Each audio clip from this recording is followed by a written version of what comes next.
What's going on, fellas? Big brother Kevin here from the Men of Now. I want to talk about everybody's favorite time of the year every 4 years, the shit show we call election year. Strong and wild, we rise up high. Conquer fears, won't let them reside. Heartbeats pound as we take the dive. Living now feels so alive.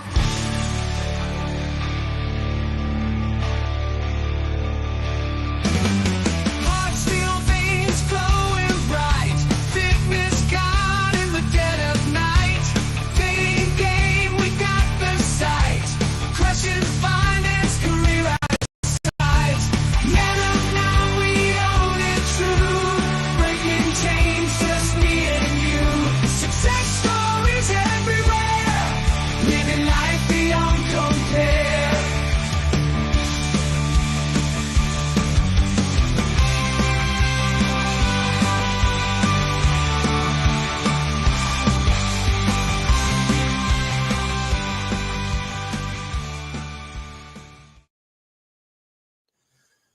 What's going on, my friends?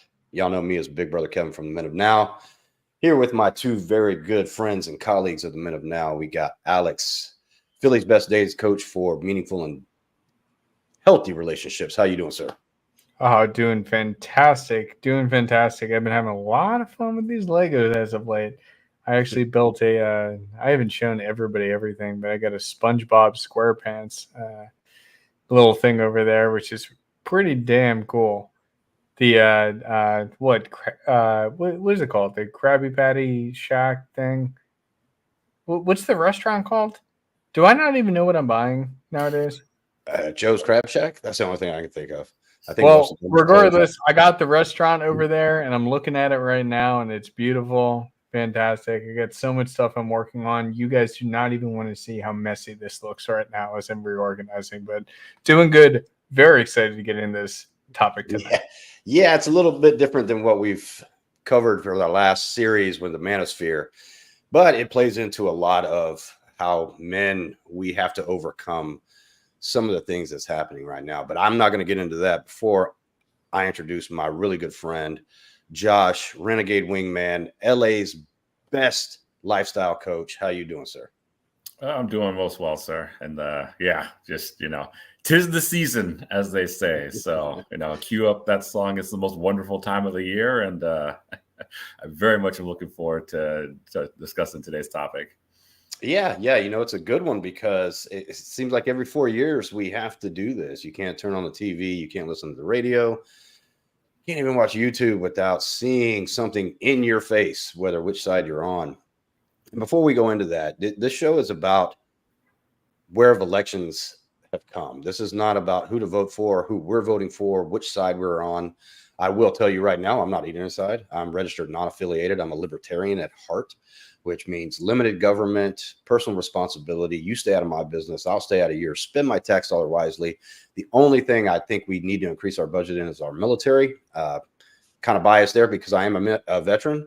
However, I think our military is the only thing that keeps us a superpower in the world today.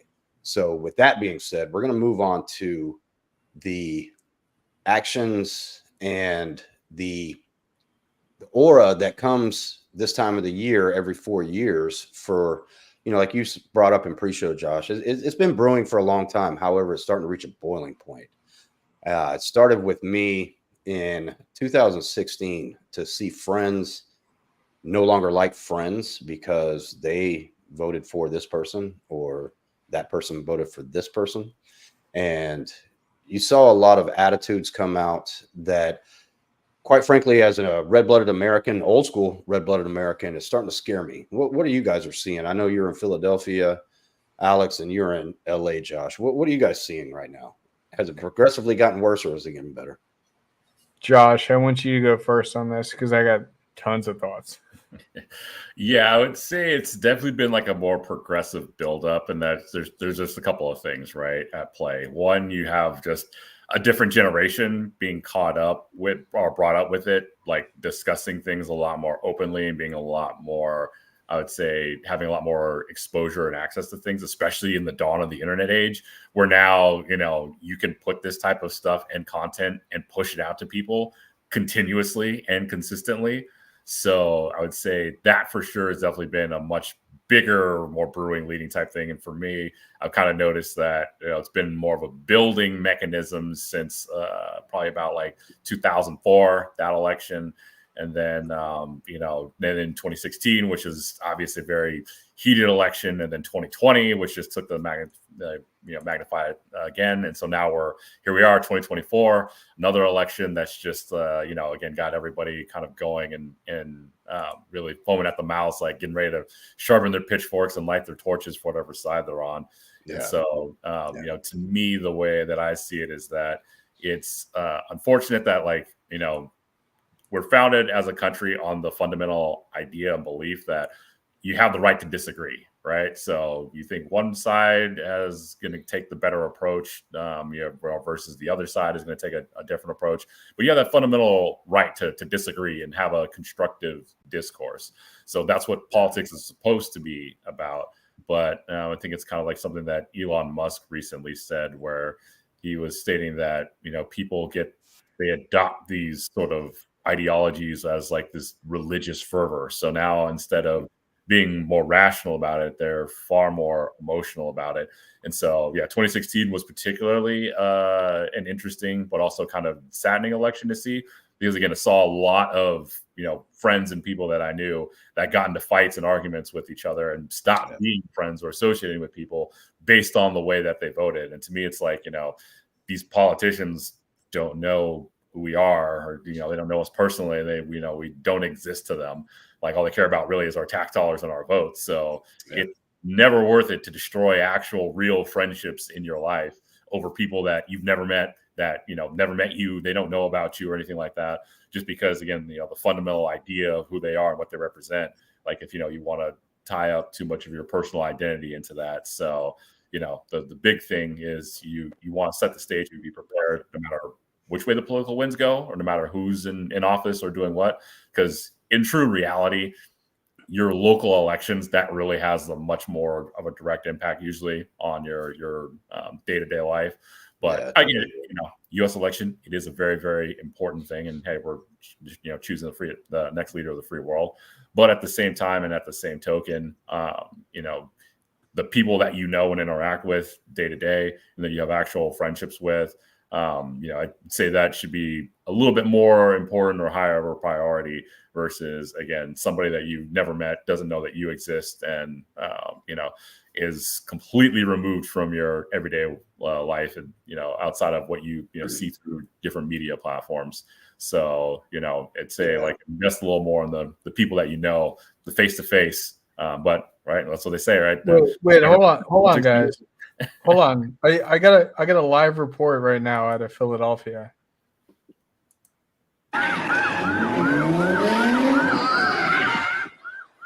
Chaos on Philly streets. Philadelphia police say they are poring over videos to identify drivers in what they say were nearly a dozen reckless, illegal car meetups last night.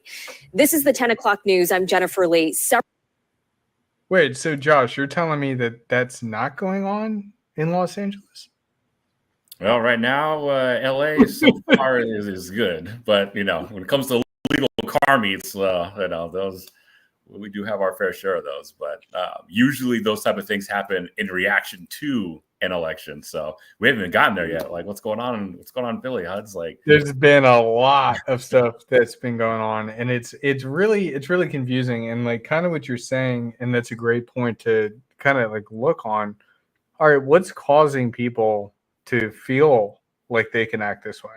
Because you have to think, okay, do I have permission to do, okay, let's do a logic train. What can I do? This is an action that could be done. Do I have permission to do said action? Yes, no, what are the consequences if I do it and it's against the rules? At this point in time, there's no consequences. I don't know if you guys have noticed that, but there are no consequences really anymore for people doing whatever the heck they want to do. And that's what I think that's so wild scary about right. this.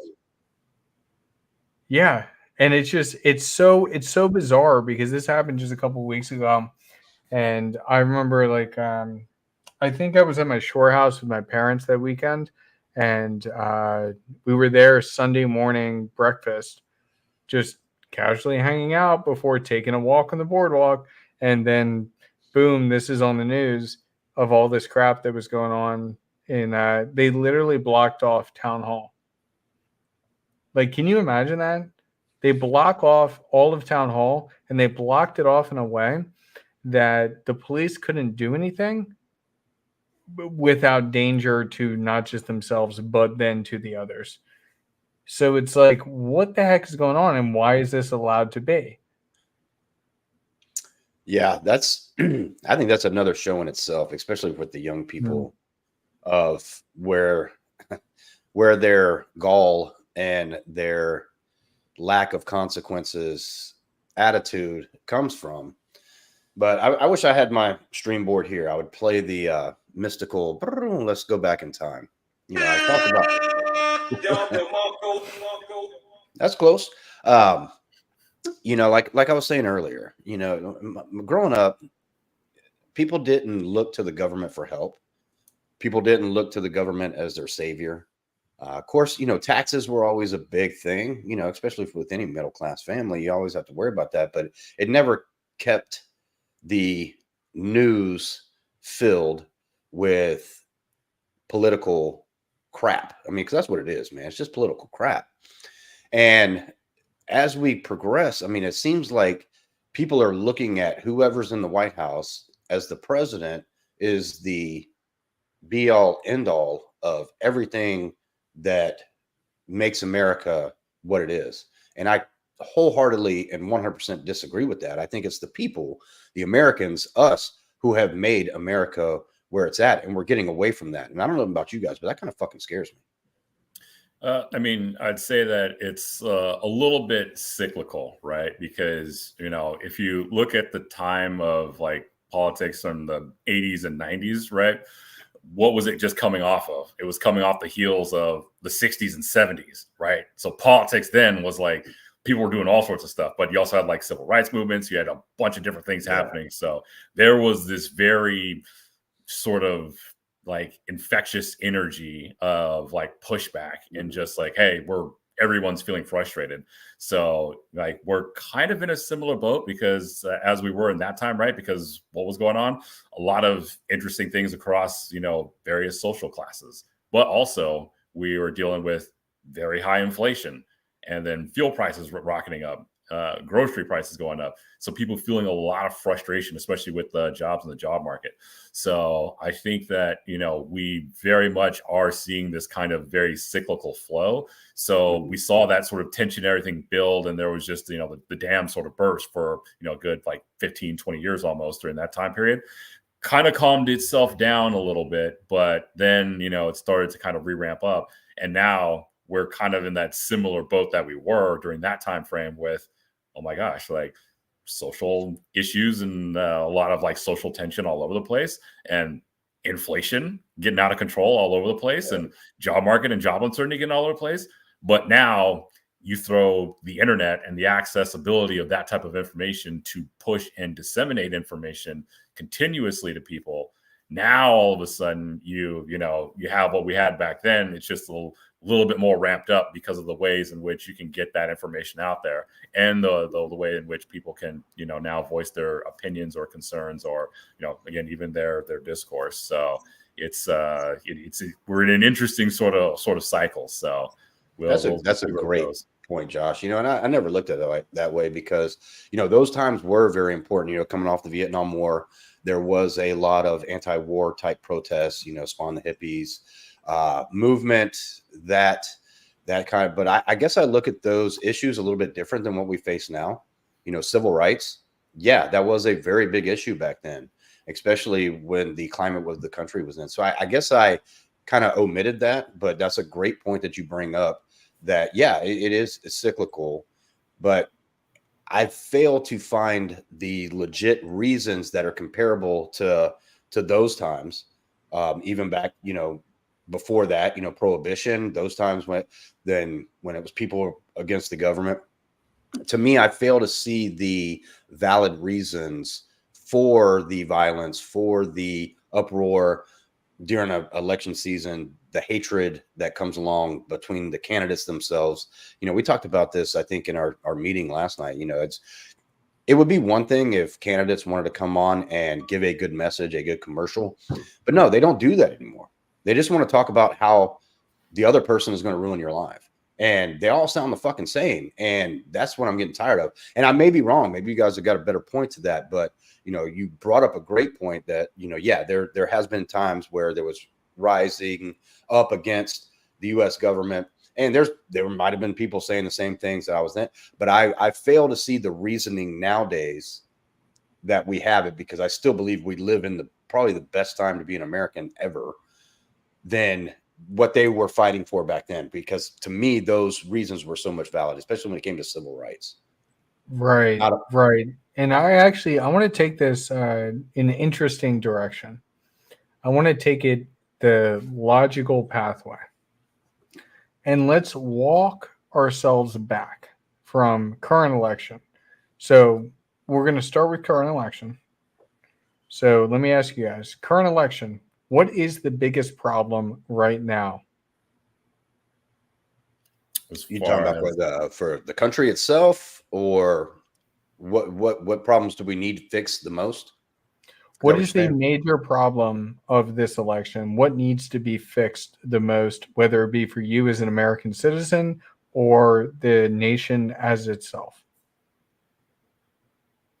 Well, if you ask me, the first thing that comes to my mind is the division that we are actually talking about. Okay. I think that's one of the biggest problems we have. I mean, we can talk about the economy. We can talk about open borders. We can talk about immigration. We can talk about abortion. I'm tired of fucking hearing about that. What I am tired of is the division that we have amongst each other, like Josh was saying, of friends hating friends now because, you found out in 2016, this friend voted for Trump, and, and then so now you hate that person. That's what I don't like. The division that politics is bringing in.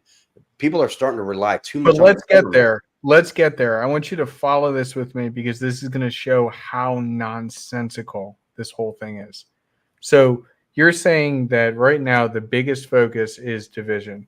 Well, that's not what I'm hearing from any of the campaign sides, because all I'm hearing from Kamala is abortion rights. So that doesn't seem to be represented as the biggest issue. But let's go back one more layer. Now, when Biden and Kamala were elected, what was the biggest issue at that time? Yeah, it was. It's funny how it's always a reaction, right? Where it's like we kind of go liberal for a little bit, then we react and like we can't do that, so we have to go much more conservative. So, it was like the Biden winning the last election was like a reaction to Trump winning 2016, which was a reaction to the prior administration before that. So it's always interesting how, we react and just kind of like throw the pendulum all over the place. Yeah. And instead of meeting in the middle, and that's kind of where I'm coming to, and I want to keep going through that. So if you go one layer back, that was Trump being elected. You had Trump versus Hillary Clinton. Well, sorry, Hillary, Hill Dog. I've never met you. I'm sure you're a sweet woman, but you're just not likable. And that's the whole reason why you lost. And so you had Trump being elected. And then you go back one layer before then, that was a secondary phase of change from Biden.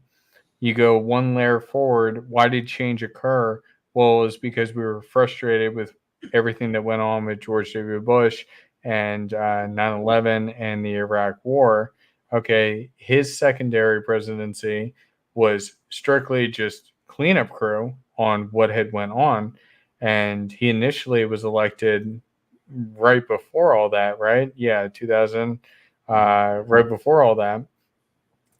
And if you just trace everything back, where's the division coming from?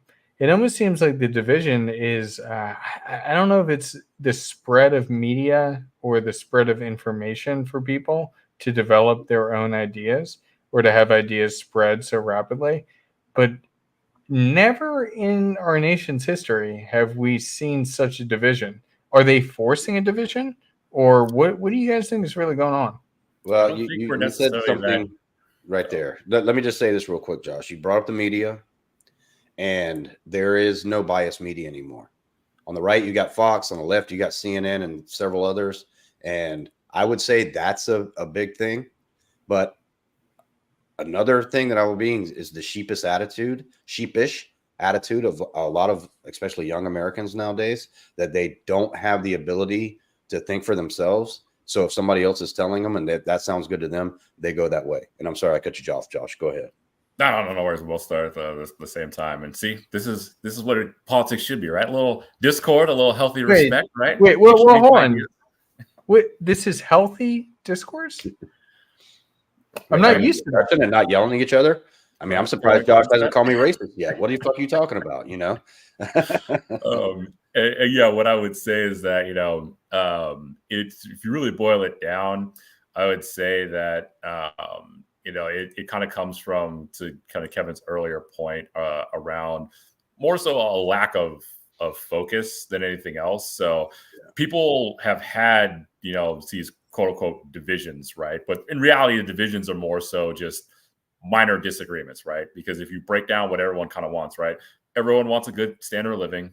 Everyone wants to feel safe, right? Everyone wants it, for the most part, to, just kind of make sure there's a general amount of cohesion amongst, their fellow man. So that way everything can kind of truck along, quite nicely. The biggest sort of division, right, is the, how do we get there, right? So usually the argument is more about the pathway in which we get there versus what the actual destination is.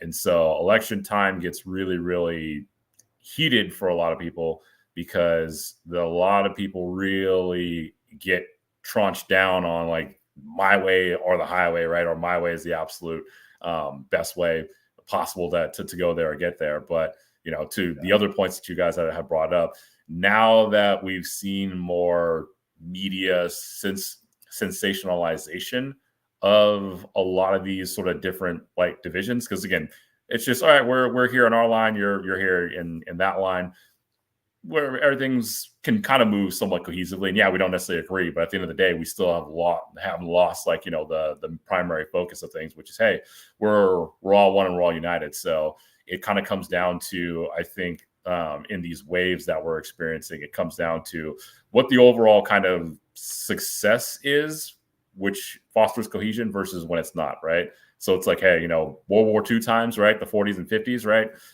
We're like, hey, as a group, we're like, hey, that's Europe's war. We don't want any part of it. And some of us are kind of like, we probably should get involved, but we really don't want.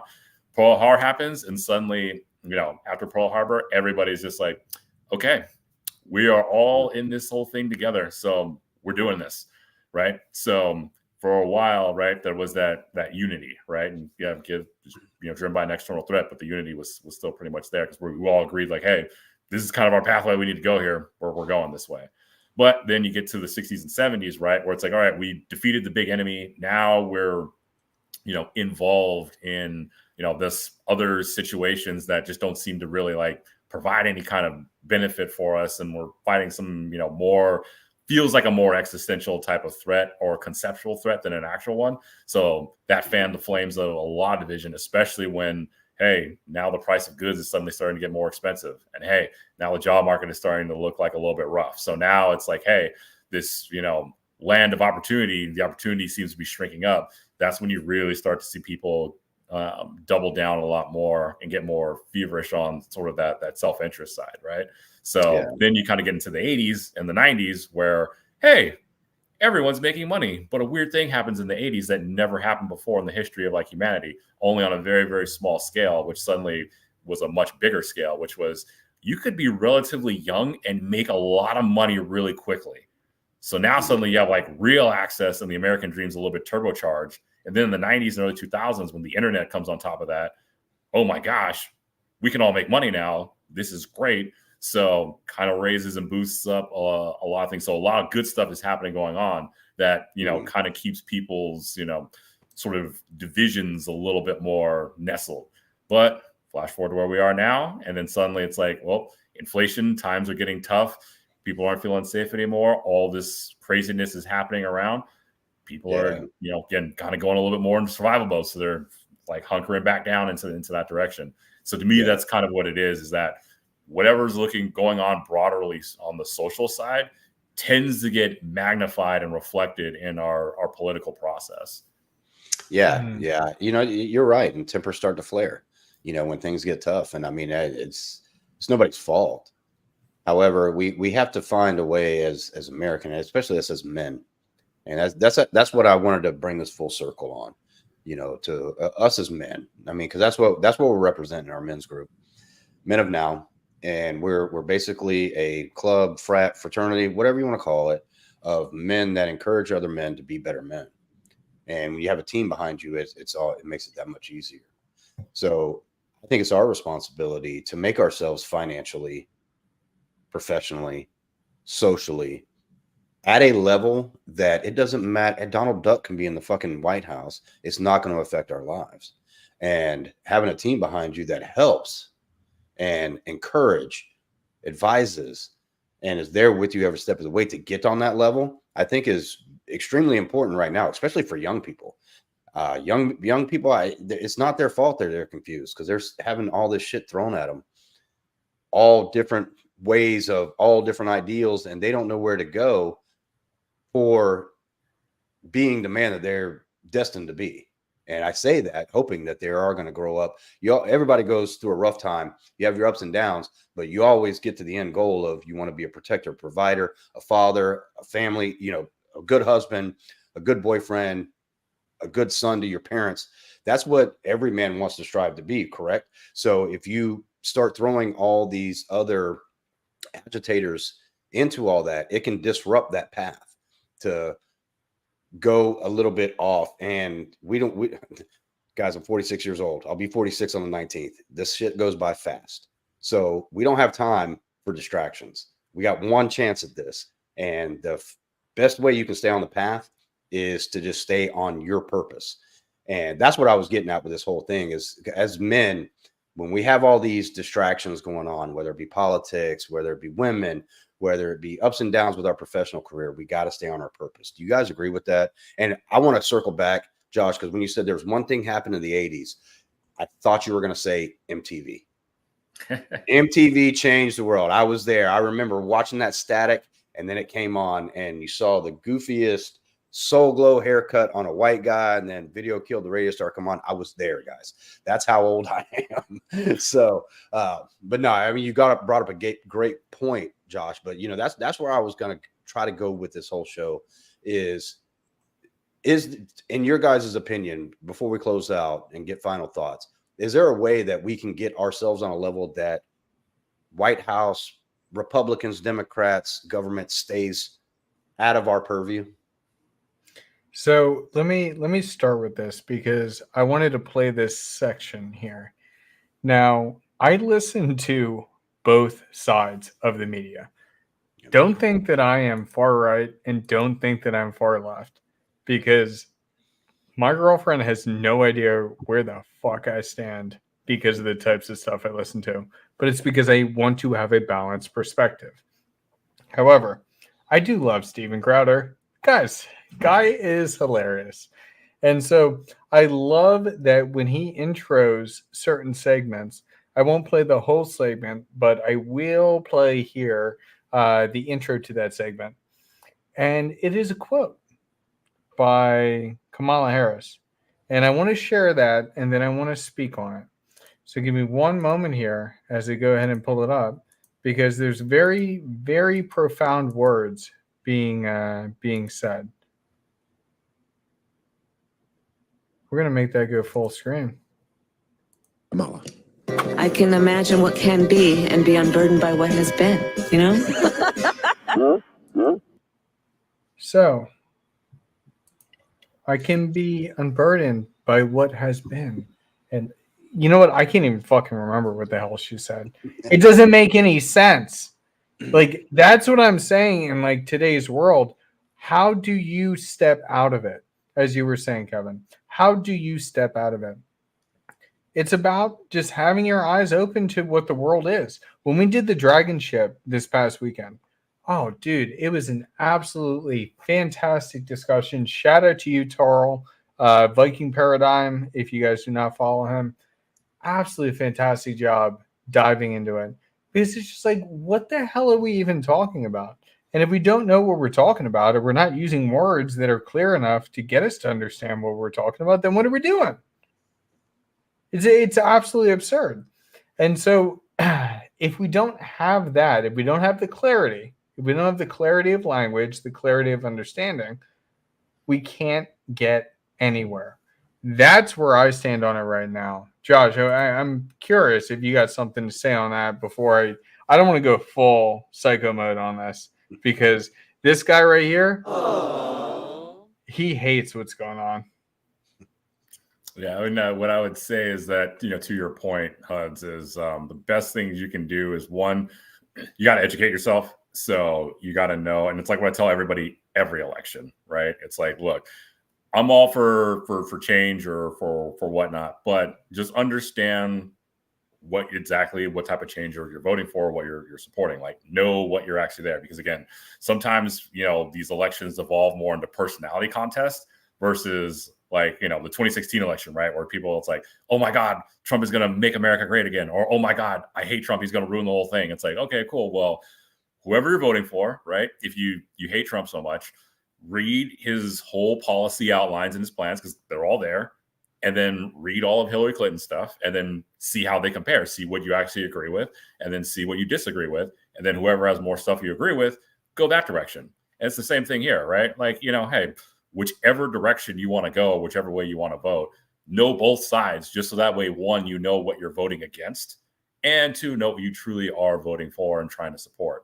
So that's the real big key, is going in eyes open, knowing both sides of the equation, not getting caught up in the personality test of the equation. Because again, if a chef comes to me and like a Gordon Ramsay, right, and he's yelling and cussing and screaming and whatever, but he makes the absolute best food on the entire planet, would I want to hang out with this guy like one-on-one personally and like, introduce to my friends and kick it? Probably not, because he's not winning the personality contest. But oh my God, does he make the best food ever? So I'm definitely going to eat and support that food, right? So understand, like, you got to separate those personalities, right, from the actual ideas, because again, you can have the most well-spoken, friendly, seemingly great personality type politician ever, but everything in their plan could actually be against what you stand for, or against what you want, or against your interests. So know exactly what it is that you're going in for. So that's why I encourage everybody, if you catch this show, what you need to do, right, no matter who you're voting for or who you think you're voting for right now, right, go to the election websites for the candidates. Go and look and read their plans and read their policies. See everything that's in there. Just so, again, that way you're making the best decision for yourself. And what's great, going back to your point, Kevin, about doing that, is that now you know how to position yourself, whether you're going to, whether your candidate you support is going to win or the candidate you support is going to lose, right? So, because that's what everybody at the top level is doing, is they have their contingency plans for, okay, if this candidate wins and it goes this way, then these investments will most likely be impacted. So I'm going to position myself this way. Or if this other person wins and, the election swing or the political headwinds go that way, well, I'm already headed in this direction anyways, or I was thinking about going this direction. Now I can double down on these efforts. So again, life is all about positioning. So you want to position yourself in the absolute best way to win as possible. And so knowing what the playing field is like and where that playing field might go, that's really going to help keep you, especially as a young self-actualized man in the world. That's what's going to keep you ahead of the game and ahead of the curve, where everybody else is going to get caught in the tailwind. So you need to be playing, both sides and positioning yourself for both sides. But that's only going to come from looking at, studying, and analyzing where everything is, seeing where the playing field is. So that way, no matter which way the wind blows, you are strategically prepared and positioned to make the best maneuver possible for yourself, regardless of it all. Okay. I got a question for you guys. Because, Josh, you're giving too much away right now. Because that is a knowledge drop and a half. Now, I need to ask the question, and either of you can go first. How do you know how to position yourself for success?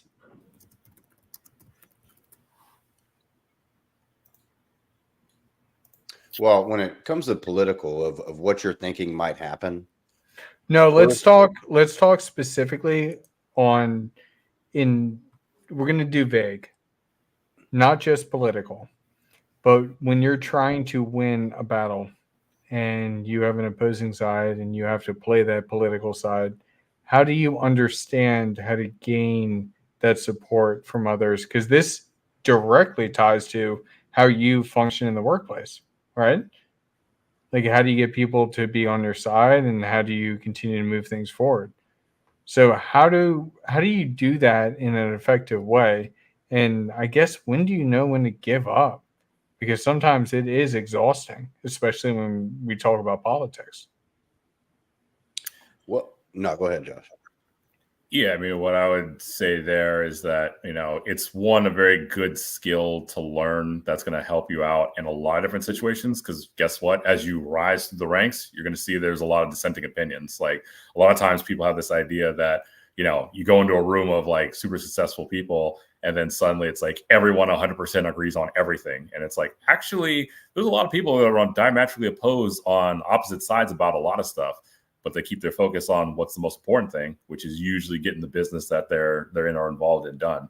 So you have to keep that primary vision and focus on the value that you can provide, as well as what you can and need to get done without getting too caught up and distracted in some of the other ancillary things that don't matter. So Bigger picture, right? Bigger picture. Focus on Exactly. bigger picture. Do not get tied up in the weeds, because everybody wants to be tied up in the weeds because they cannot get to the next level. Yeah, I love that. That's not true leadership. The definition of leadership is the power to influence others to get what needs to be done. You think leadership is going to be possess this quality, that quality, alpha, sigma, blah, blah, blah. That's really what leadership is the power to influence others to get what needs to be done. And as men, we all need to possess some of that. Like, some of are going to be better than others always. But to Josh's point, don't let outside influences distract you. If you know what needs to be done and you know how to get there, get there. As men, we have to do that. We don't have a choice. I mean, you have a choice. You can just fail and just be a loser, or you can get with other men, learn how to do it. Because they say there's born leaders, but no, you have to learn how to follow before you can lead. And some of the people that taught me my leadership, I was the biggest follower in the world, and they taught me how to not be. So that's the easiest way to do it, is don't let distractions, don't let little things, educate yourself, as to Josh's point, not just policies, but how the government actually works. Because I think a lot of people think the person that sleeps in the White House is fucking king. He's not. He can't just, with the stroke of a pen, make things happen. There's a lot of channels it has to go through, especially executive orders. People think you sign an executive order, oh wow, that it's done. No, Supreme Court's involved, the legislative branch is involved, and the judicial branch is involved. I'm sorry, yeah, I said both. So educate yourself on how it works here in America. So the person that sleeps in the White House is not the know all be all, and learn how to think of what your plan is. And what you were saying, how do you plan for the reaction, is have yourself in a position that it doesn't matter what happens, it's not going to affect you that much.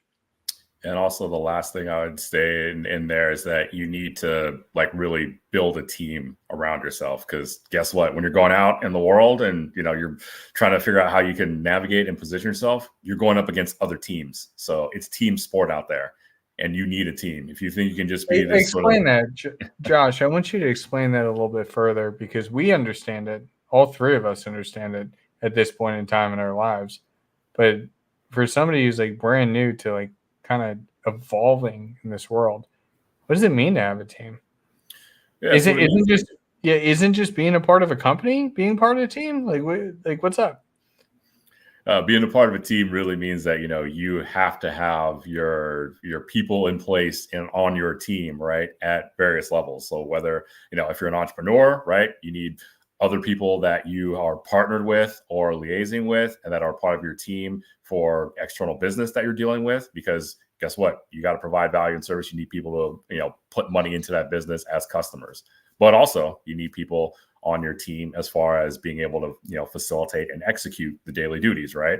So you got to hire people for this, that, or the other, but you got to make sure that they're on your team. Or if you're working in the out in the working world, right, you got to work as a team, and you got to be able to navigate that sort of corporate landscape. But even breaking it down to a more simpler level, right, there's a large reason why a lot of families from different cultures do extremely well. Why? Because they operate as a family unit, right? They are a family team, right? Where you have brothers and sisters that pool their resources along with the parents. So now instead of, you have a family of 5. So instead of, 5 people individually spreading out their checks and everything else all over the place, they consolidate everything. Now, all of a sudden, they're a little bit more of a force to be reckoned with because they have more resources at their disposal, and they can maneuver much better and much more effectively. So when it comes to teams, you really need to take stock of who do you have in your life and who's your team. So, being able to say, hey, I'm here and I'm trying to get over here. Who are the people that are missing from my team that can help me get to where it is I need to be? Because, sometimes you're going to need people to either invest in you, or you're going to, find that a company is downsizing and you're getting let go. So you need people that you can call. So that way you can get recommended for another gig somewhere else. So you have income coming in. Or, if you're trying to figure out, hey, I need a logistics distributor because I have a new product, but I can't figure out how to ship it. I know how to make it, but how do I get it to my end customers? You need people that you can call on that front that can be able to set you up on that side. So you really, really, really need to take a look and take a stock of, one, who's on your team, but 2, how effective your team is, because that is really, really going to be the determining factor to your own success in this life. Is it's a team sport. And we all know this here right now, right? Kevin and Huds especially, we know that, hey, we wouldn't be where we are without our teams. But at the same time, like, it's an ever evolving thing. And when you start going out in the world and really trying to cut your metal against it, you are going to discover that, the forces you're going against that are very successful, there are other teams as well. So maybe you need to join with that team or get them to be on your team, or you got to have your own team that goes against that team, right? But the end of the day, you do need a team, because life is a team sport and you are competing against other teams. So if you think you can just do it solo by yourself, take care of everything else, a very wise man once said that, when you're running a company, the very first thing you need to do is get an assistant to coordinate all your schedule and all your other stuff. The reason why is because when you don't have that, you are your own assistant and you are super terrible at that job. And that's why a lot of people fail. So, you need to take stock of, hey, where are you short-sighted? Where are you short-staffed? Where are you short-handed? And then build out that team for yourself. And again, it starts small, where it's like, hey, who in my immediate circle, my friends group, right, or in my my family group, can I really go out with and really compete with, and then see in your broader network, hey, who else is on my team as well? And you're going to find a lot of times you're going to have some very surprising teammates in very surprising areas, or you're going to have teammates that, again, don't always see 100% eye to eye with you and actually may disagree with you on a lot of different things. But you have a bigger vision, and as long as those bigger visions are aligned, then you're moving in the right direction. That's a great point. Oh my God, dude, I'm just thinking about it in so many different aspects, but that is definitely the truth. When it comes to this entire stuff, you're going to end up taking on way more, way more than you wanted to. But Josh, I really like that point about the assistant, because it's the truth. We try and do it all. It's just natural for men to try and do it all, but you can't do it all. And you can't just push that on somebody else, either whether it be yourself or your partner. I know that, shout out to you, Paul. Paul, you hate me using the word partner, but I still stand by it. if you're using your partner to shove some of that stuff onto, it's just not gonna work out. And so it's very interesting, and especially when you start to expand it a little bit further, because when you think about you get a job, and you think about the job structure, and you think about how it builds up all the way through. Okay, where do you sit? Okay, how do you navigate where you sit? Do you know? Have you ever been there before? Every single time you get a promotion, you're now in a new position you've never been before. Do you know how to navigate it? It's very, very interesting to kind of look at, because it's not just because when we talk about dating, which I talk about a lot, when you talk about dating, or if you talk about career, these are very different but very similar things. How do you navigate your outside surroundings and those that are interconnected with you? And that's what we're talking about. You have to have that understanding. And then a lot of times it does come through experience, but pay attention to what's going on. The reason why I really like this show and this discussion that we're having right here is it reminds me back to what we talked about on the Dragon Ship again. Like, it's just, how do you read through bullshit? How do you know if somebody's on your team or not? And those are the things that you really need to pay attention to.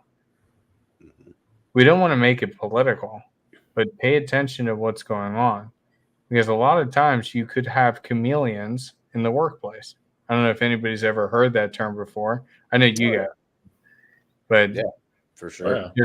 just for the audience there, chameleons in the workplace are some of the most dangerous people that you can have. They are able to adapt as quickly as you can look at them. I can't remember what one of that old, I don't think it was a Pixar, I think it was a DreamWorks movie, but I'm not sure. I digress. But the iguana just going ahead and or chameleon, iguana, whatever, switching the color right away. You will find that in the workplace. And so when you're able to identify it, then you know, okay, this is yellow, bright yellow spider, stay far away, instead of just walking yourself in, waiting to get bit. Because I tell you what, there's been more times than not that that's happened to me, and I'm sure it's happened to you guys as well. So it's very important, very, very important to pay attention to the world that's going on and to plan out what you want to do with consideration instead of rushing into anything. Yeah. The chameleon, I mean, yes, it's too. I mean, we can go on for a while about that. My personal opinion is colleagues in the workplace are seldomly a member of your team, your inner core team. And for the purposes of the show, political sides, men, women, anybody who sees this, that's never your fucking team. Hear that right now. Political parties are never teams. Not like Josh was speaking about, not like Alex was speaking about, not like I'm speaking about. The team, the club, the group that you're in, the people that trust you, you trust them, that want to see you do better, that's your team. Now, it's not going to be that person that you're working with to try to do good on a project to see who gets the promotion between you and them. That's not your team. They're not the enemy, but that's not your team. A team is an inner core of set values of the purpose of winning.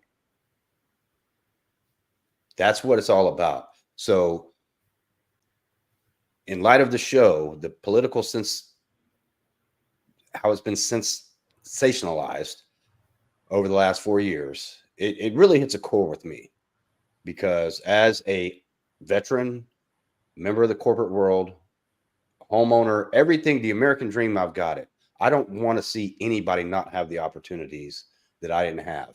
And I don't want Washington to play a role in that to affect anybody else's life, because we all still have the same opportunities.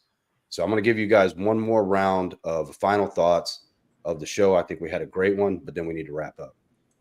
Alex, I'll go to you first.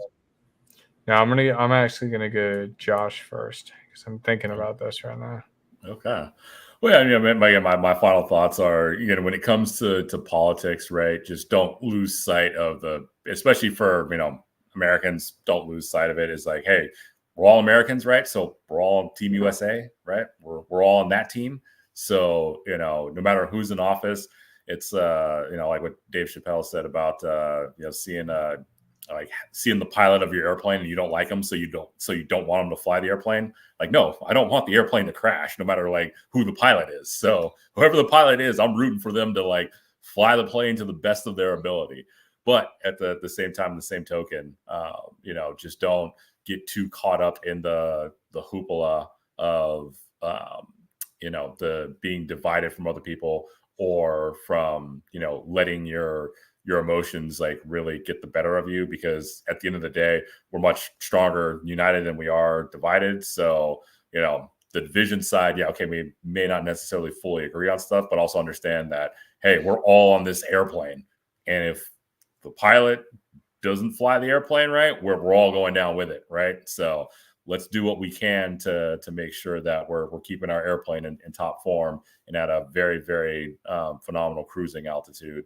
So, let's focus on the bigger picture rather than getting caught up in the more trivial stuff that, again, in the big grand scheme of things, doesn't amount to too much. I love it. I would 100% agree with that, man. Like, it just really is wild to me. I try and look at everything from a very rational perspective. And I know that when we talk behind the scenes, it's incredibly rational. I don't there's not any wild disagreements on how we're looking at the world. It's like we see each other's perspectives, we meet in the middle, and we move from there. I think anytime that things are trying to split or divide, pay attention to it. And I think that is important. Pay attention to it. Just pay attention to what people say and how they act. It's important because that's kind of what we're going on with right now. I know that both Kevin and Josh, we come from different backgrounds and we've done different things and come from different men's communities. But we just see the world where we want it to be. We have the same goal in mind. So how do we do that in a way that makes sense? How do we do that in a way that doesn't hurt others? And I think that a lot of those things are getting lost today, where they're not thinking, okay, how could this potentially hurt certain types of people, or this side, or this segment, whatever it may be. And that's what's going to be really interesting as we talk about this. We'll see if anything else crazy comes up with the election. I've been heavily involved just because I care about my country. I understand. And Josh, you made a very good point earlier. Or maybe Kevin, it was you. I don't know. You both probably said it. It starts with local elections. Most people, they treat it as every 4 years.